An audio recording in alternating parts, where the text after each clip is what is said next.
Well, guys, this is part 2 of the Mosin M38 rebuild. I did a part 1 video showing what this gun looked like when I first got it, and it's been refinished, and here we are. This is it. This is the final outcome. I'm real happy with it. For those of you who hadn't seen my first video, it was a 1938 Mosin that I bought at a pawn shop for $200 out the door. Someone had painted the entire stock black, like with thick black lacquer. The latch on the magazine floor plate was broken, so the magazine wouldn't stay closed. So $200 out the door, and I wanted to refinish it. So I'm going to throw up some pictures of what it looked like when I restored it the first time, before and after shots.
So as you can see, the stock was quite a mess. It had real thick black lacquer paint.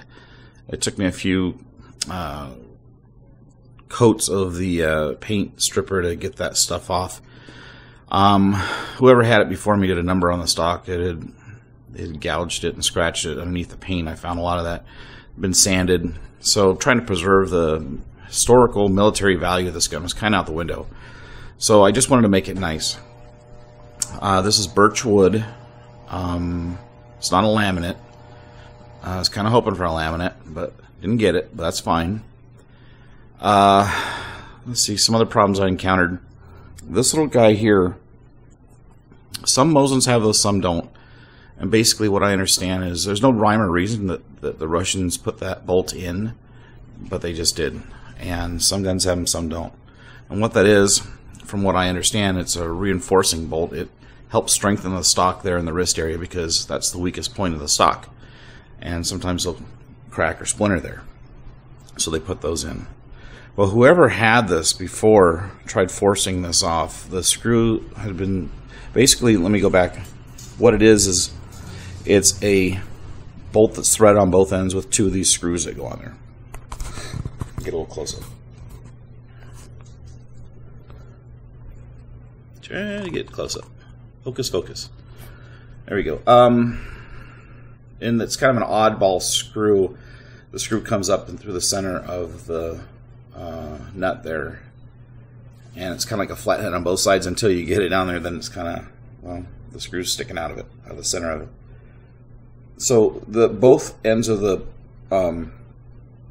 both screws on either end have been damaged by someone trying to get it off. The other side was completely stripped. It wouldn't even go on. If you notice in the first video I did, it was on there at an angle. Well, someone had tried forcing it on there because they couldn't get it to screw on anymore. I needed to find a replacement part, and I couldn't find any. I mean, looking around on the internet and stuff, people just don't sell that part from what I found. But I did find a guy on eBay that sold Mosin parts, and I got a hold of him, and he had one, and that's this one. When we bought it for a couple bucks, he sent it over. It's not quite the same. The other one was a double-threaded bolt with 2 screws that go on it. I'm probably getting these terms wrong. I don't know. I'm not an expert in this stuff. I'm just trying to talk a layman's way. This one he sent me was like a regular bolt. Had a flat head on one side and then this little wacky screw on the other.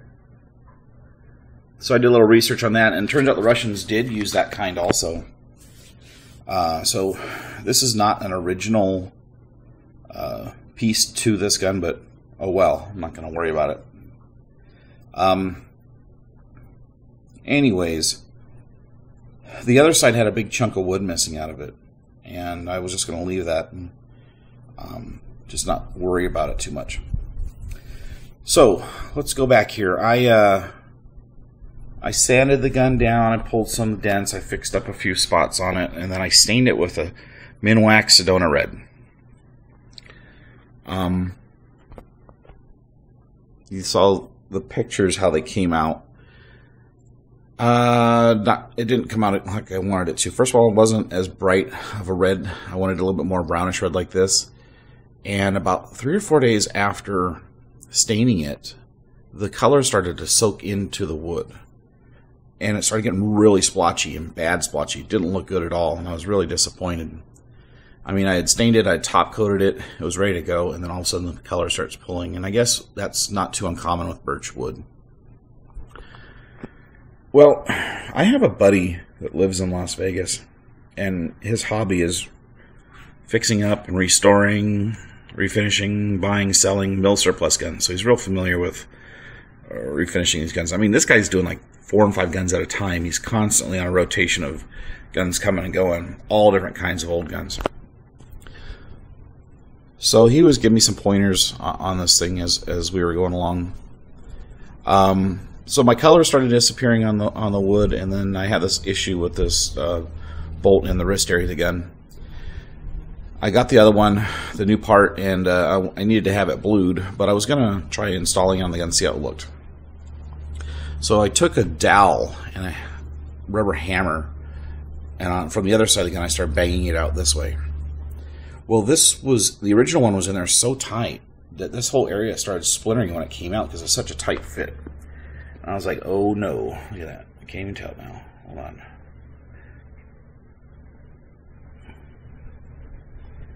I started freaking out a little bit, and I got a hold of my buddy and said, look, this is what it's doing, this is what happened. He's like, don't worry about it, that happens. You just get epoxy, and you get some clamps, and you do this, and you do that. And I'm like, oh man, I don't know about all that. So he told me, just send me the gun, I'll fix it for you. Next day, I'm at UPS, and I'm shipping this thing to Vegas. Now, I didn't send the whole gun, I just sent the stock and a few of the small pieces. The large pieces, the barrel, receiver, magazine well, trigger assembly, that all stayed here. But I sent him the bolt and all the small pieces, including this. And this is what he did to it. He completely stripped it down again. I sent him this butt plate too. He reblew that. I sent him the gun here, and he completely stripped it down and refinished it for me. Fixed this area. Let me show you the other side. And it has been safety checked. It is not loaded.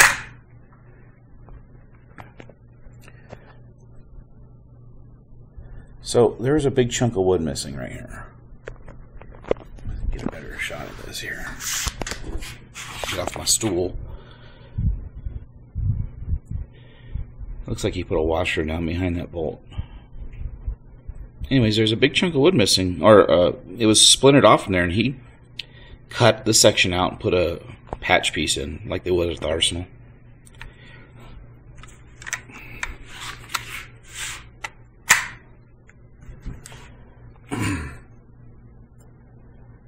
And now he didn't use a stain on this. This is red leather dye. And he did some other things to it. He had to order some special chemicals in because the grain on this was so weird and patchy, splotchy. He wanted to be kind of consistent. He reblued this for me. This was scraped. All these little barrel bands were reblued.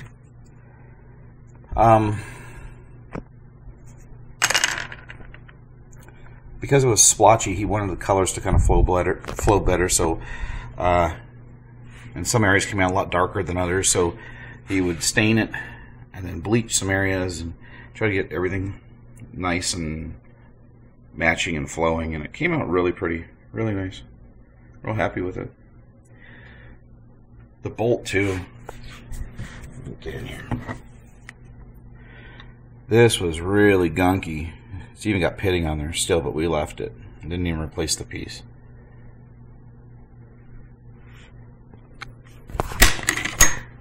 See there, guys, it's not loaded. He shined it up real nice.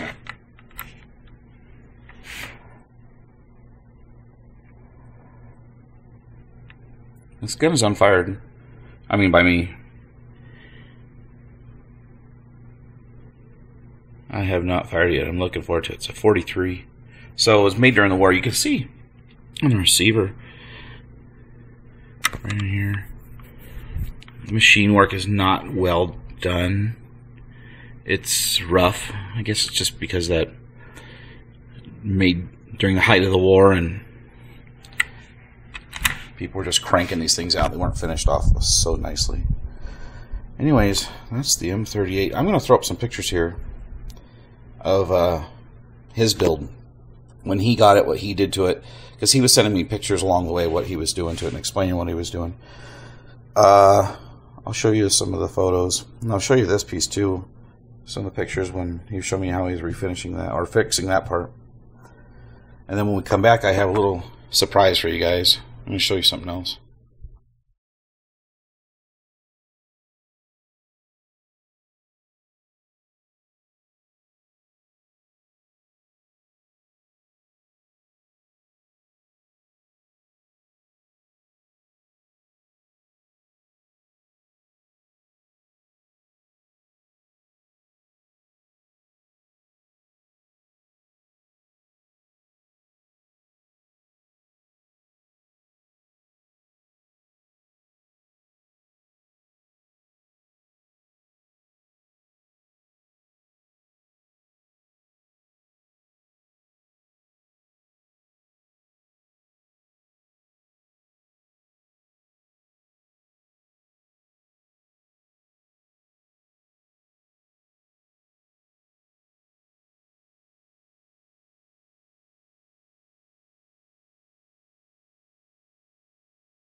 And we are back.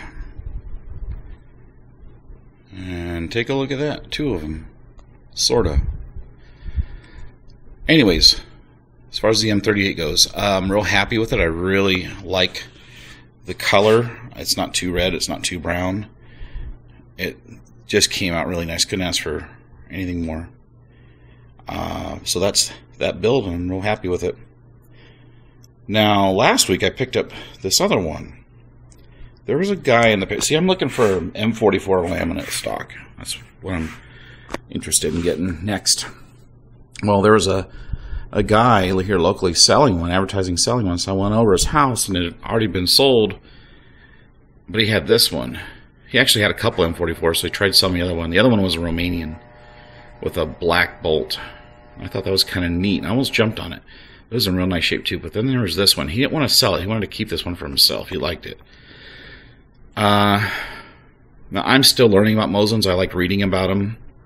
And this one, turns out it's a 1891/59. It's not an M38. These are kind of harder to find. They're not overly rare. I mean, they're not worth tons or anything, but you just don't see them near as much. So he did sell it to me, $250. That's what I got it for. It's in real nice shape. All numbers matching. It's a 1939, so it's before the war. And I wanted to put them side by side because a lot of people talk about the M38 and then the 9159. So I'm going to put them side by side here so you guys can take a look at a side by side comparison. The 59 is a little longer. I don't know if I'm going to do anything to this 59. I think I'm just going to leave it as is. I like it. And yes, it's been safety checked. There's nothing in it. I did strip this thing all the way down. I frog lubed it. Frog lubed everything on it. I polished out this bolt. Now, there's lots of videos out here describing these guns and everything, but I'll show you. The carbine, this is the carbine sights, and then these are the Model 50. I'm just going to call it the 59 sights. If people don't know what this gun is, just a quick info on it. From what we know, and we don't know a lot because there's not a lot of information out there on these guns, this model is a cut down 9130. It was cut down possibly after a 59, hence the number 59. For reasons unknown, I mean, people are speculating that Russians thought that the Americans were going to invade during the Cold War and they wanted to make a lot more carbines. They estimate maybe 1 million or 2 or whatever of these things were cut down. So basically it's just a cut down 9130, and a lot of people seem to like them. A lot of people were impressed with their accuracy and how convenient they are to shoot, easy to hold and everything. But like I say, I just wanted to do kind of a side by side.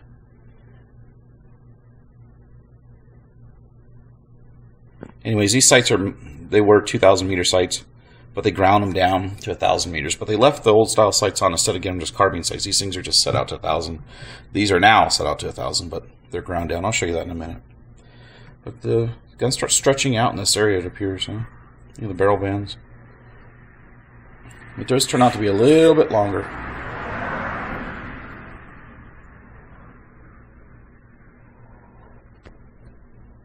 See if I can get that on there.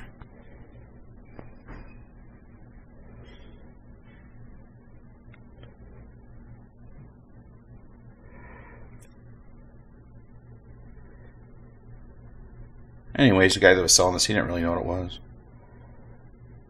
You can tell. It's funny buying guns off people that don't know what they are. They try to talk them up and tell you all this and that, and you really don't know what they're saying. And just let them talk, you know, let them have the upper hand.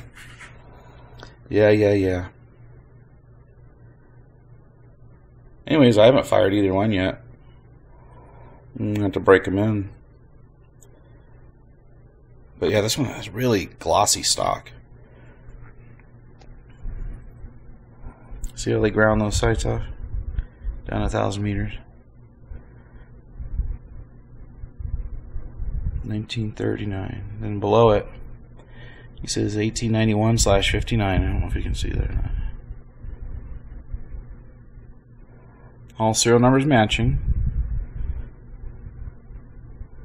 Pretty bolt. Look at my reflection of that bolt. That's pretty good. It's an Izzy.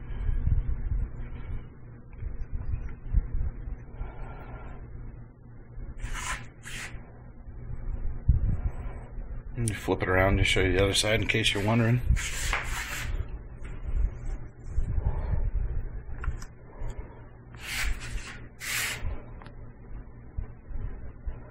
See there? There's not a whole lot of, I guess, from cartouches in the stock, just up here. It's a square, a 17 in a square, and a 20 in a square. That's about it. There is a little doohickey. Where is it?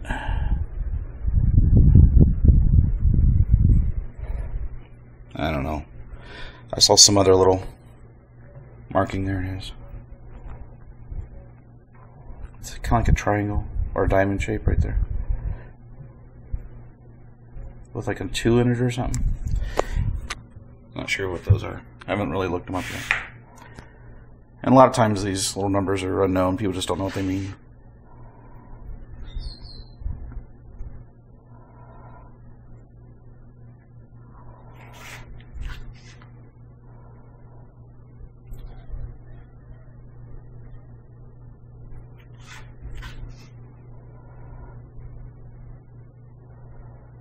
So what do you think, guys? Good combo?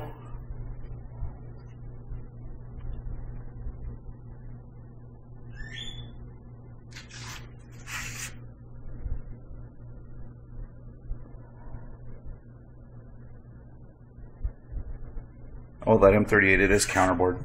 Forgot to mention that. But so many more. I'm finding out tons and tons of M30s with counterboard. Yeah, it is on an M44 stock. And this is on a 9130 stock. No indentation. They did a good job at cutting it down. I'm kind of impressed. It's neat. Anyways, boys and girls, that's it. I'm going to sign off. Hope you like my guns.